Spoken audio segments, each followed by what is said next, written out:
Yeah, yeah, yeah, yeah, yeah, yeah, yeah, yeah, yeah, yeah. Oh, oh, oh, oh. Yeah, yeah, yeah, yeah, yeah, yeah, yeah, yeah. Oh. Oke. Assalamualaikum warahmatullahi wabarakatuh. Selamat pagi anak-anak. Waalaikumsalam warahmatullahi wabarakatuh. Selamat Oke, pagi. sebelum kita mulai pembelajaran hari ini, saya absen dulu ya. Ya, Ya, Diana Nur Afifah, hadir. Yana Azizah, Hadir. Sinta Nur Faiza. Oh, Mbak Sinta belum ada. Belum. Nanti kita nunggu saja ya. Kita langsung mulai saja pembelajarannya. Ayo.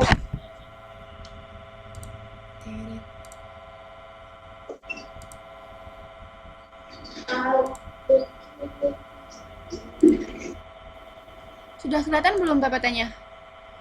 Belum. Bentar. Udah. Oh, sudah. Oke. Ya, kali ini kita akan membahas mengenai pendidikan mitigasi bencana. Nah, apa itu mitigasi? Sebelum memulai, saya mau tanya dulu ke salah satu murid. Coba Mbak Diana, menurut Anda apa itu mitigasi bencana? Mitigasi merupakan serangkaian upaya untuk mengurangi resiko bencana, baik melalui pembangunan fisik maupun penyadaran dan peningkatan kemampuan menghadapi ancaman bencana. Oke, jawabannya sangat bagus ya. Oke, kita langsung saja mulai. Nah, apa itu mitigasi? Sebelum ke mitigasi bencana, kita mengetahui apa itu mitigasi.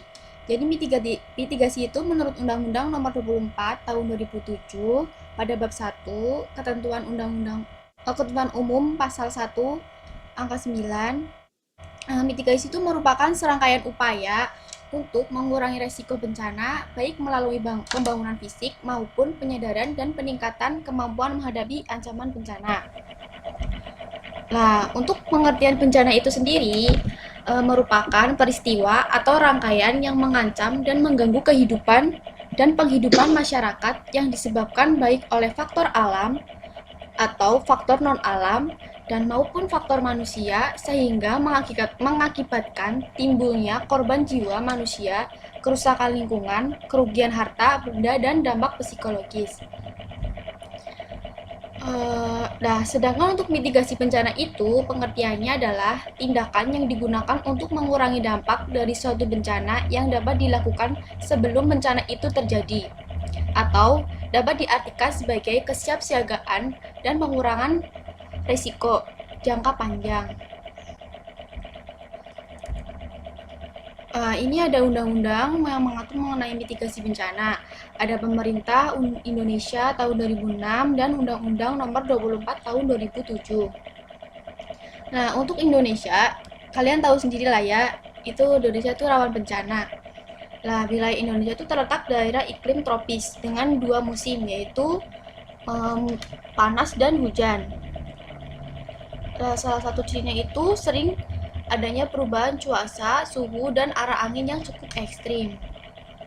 Nah, untuk bencana di Indonesia itu sendiri, ada banjir, ada gunung meletus, ada gempa bumi, ya, tsunami. Kemudian untuk yang saat ini tuh udah kalian tahu lah ya, saat ini tuh kita sedang menghadapi bencana COVID 2019. Nah, untuk badan yang menanggulangi bencana itu ada BNPB, lembaga pemerintah non-kementeri yang mempunyai tugas membantu dalam melakukan penanggulangan bencana sesuai dengan amanat Undang-Undang Nomor 24 Tahun 2007 tentang penanggulangan bencana. Nah, tujuannya itu untuk apa? Tujuan adanya pendidikan mitigasi bencana itu untuk mengurangi dampak dari bencana, baik bencana alam, bencana ulah manusia, maupun gabungan dari keduanya dalam suatu negara atau masyarakat. Nah, yang kedua itu pedoman bagi pemerintah untuk membuat rencana pembangunan di masa depan. Nah, kemudian ada meningkatkan public awareness atau kesadaran masyarakat dalam menghadapi risiko dan dampak bencana. Kemudian yang terakhir itu ada membuat masyarakat merasa aman dan nyaman pastinya ya. Nah, untuk jenis-jenis mitigasi bencana itu ada mitigasi struktural dan non-struktural. Untuk mitigasi struktural itu merupakan upaya pengurangan dampak bencana melalui konstruksi atau perubahan lingkungan fisik dengan mengaplikasikan solusi bersifat teknis seperti pembangunan konstruksi bangunan yang baik, relokasi ke tempat yang lebih aman, modifikasi infrastruktur, dan pembangunan shelter dan sistem peringatan dini. Nah, untuk mitigasi non-struktural itu merupakan upaya dalam mengurangi risiko dengan cara memodifikasi perilaku manusia atau proses alam tanpa memerlukan struktur teknis. Cara ini dikenal dengan upaya manusia untuk beradaptasi dengan alam. Nah, apa sih kegiatan mitigasi bencana itu? Nah, kegiatan-kegiatan mitigasi bencana itu yang pertama ada mengenal dan memantau risiko bencana. Yang kedua itu memberi awareness bencana bagi sekitar. Nah, yang ketiga itu mengidentifikasi dan mengenal sumber ancaman bencana. Yang terakhir itu memantau penggunaan teknologi tinggi dan pengelolaan sumber daya alam. Untuk prinsip-prinsipnya itu, yang pertama ada bencana terjadi itu merupakan pelajaran saat bencana berikutnya. Nah, jadi bencana sekarang itu bisa dijadikan pelajaran untuk bencana berikutnya. Kemudian yang kedua itu butuh kerjasama berbagai pihak. Pastinya ada kerjasama antara beberapa pihak lah ya. Terus yang ketiga itu dilaksanakan secara aktif. Yang keempat harus lebih mendahulukan kelompok rentan supaya menghindari lebih banyak korban jatuh. Kemudian yang terakhir itu harus selalu dipantau dan dievaluasi supaya hasilnya selalu efektif. Nah, itu yang bisa saya sampaikan. Mungkin ada yang kurang jelas, bisa ditanyakan.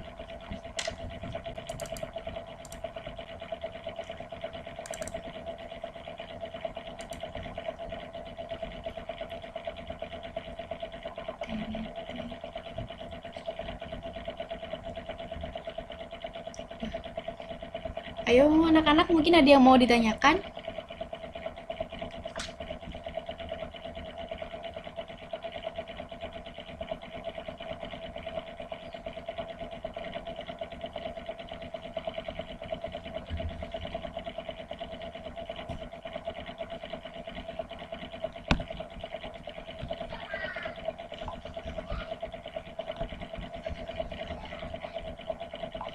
Masih saya tunggu ya, 15 menit dari sekarang.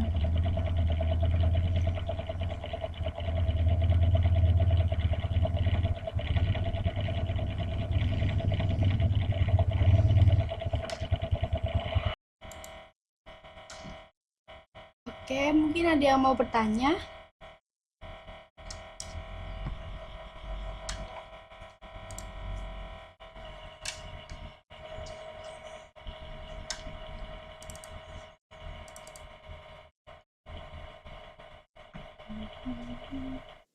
Izin bertanya, Bu. Oh iya, Mbak Viana ya? Nah, Ya. nah, jika tidak ada kurikulum bencana, maka apa saja yang harus diajarkan? Oh iya. Oke. Mungkin ada yang mau bertanya lagi selain Mbak Viana? Kalau misal malu pakai video, boleh pakai room chat kok.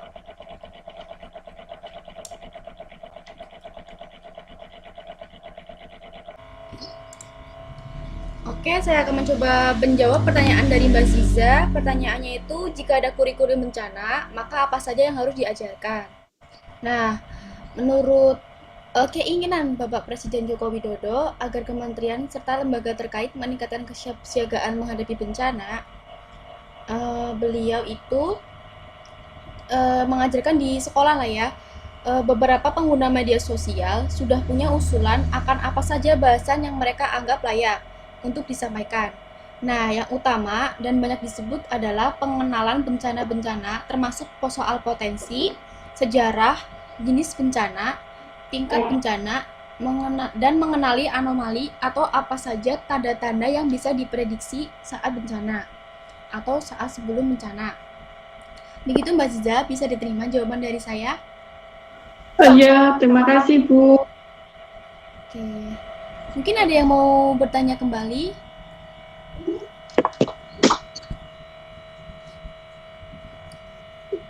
Ya,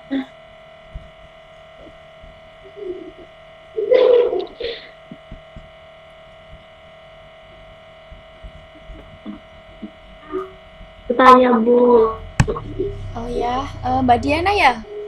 apa saja yang harus dilakukan pemerintah untuk mengantisipasi dan memitigasi bencana gempa bumi dan tsunami?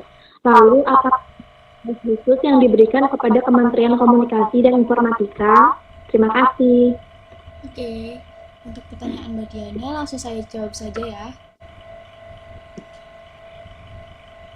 Eh, apa saja yang harus dilakukan pemerintah untuk mengantisipasi dan memitigasi bencana gempa bumi dan tsunami? Begitu bukan? Lalu, apakah ada tugas khusus yang diberikan kepada Kementerian Komunikasi dan Informatika? Begitu ya Mbak Diana pertanyaannya?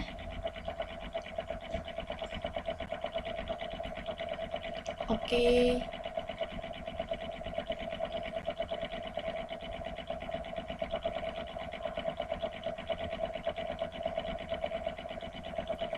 Hmm.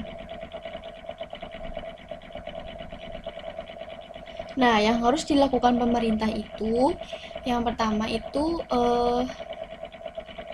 sistem informasi gempa bumi dan peringatan dini tsunami itu diperkuatkan karena sistem tersebut merupakan komponen yang secara teratur saling berkaitan sehingga membentuk suatu totalitas. Nah, kemudian penguatan dan pengembangan sistem informasi di atas dilakukan komponen secara struktur dan komponen kultur. Nah, komponen struktur itu merupakan kementerian atau lembaga yang berkoordinasi dan bersinergi dalam melaksanakan rangkaian kegiatan penyediaan dan penyebaran informasi gempa, bumi, dan tsunami.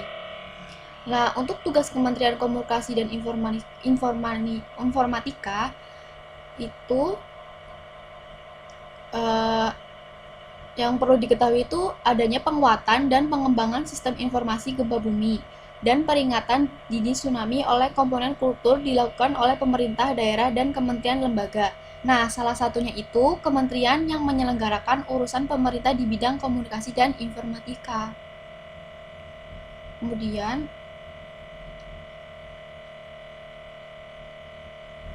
eh, menjamin waktu pengiriman informasi gempa bumi dan peringatan dini tsunami secara tepat waktu, memastikan partisipasi dalam melakukan tes komunikasi secara terjadwal, memastikan persediaan sistem diseminasi informasi bencana, dan menjamin jaringan komunikasi dalam keadaan dapat selalu digunakan. Begitu Mbak Diana, bisa diterima jawaban dari saya? Baik Bu, bisa. Terima kasih. Oke, karena waktunya sudah habis, kita langsung tutup saja ya. Saya minta maaf atas misal saya masih mungkin kurang jelas dalam menjelaskan, nanti bisa bertanya langsung melalui chat. Ya, sekian terima kasih. Wassalamualaikum warahmatullahi wabarakatuh. Waalaikumsalam warahmatullahi wabarakatuh. Terima kasih Bu. Terima kasih Bu. Yeah, yeah, yeah, yeah, yeah, yeah, yeah, yeah, yeah.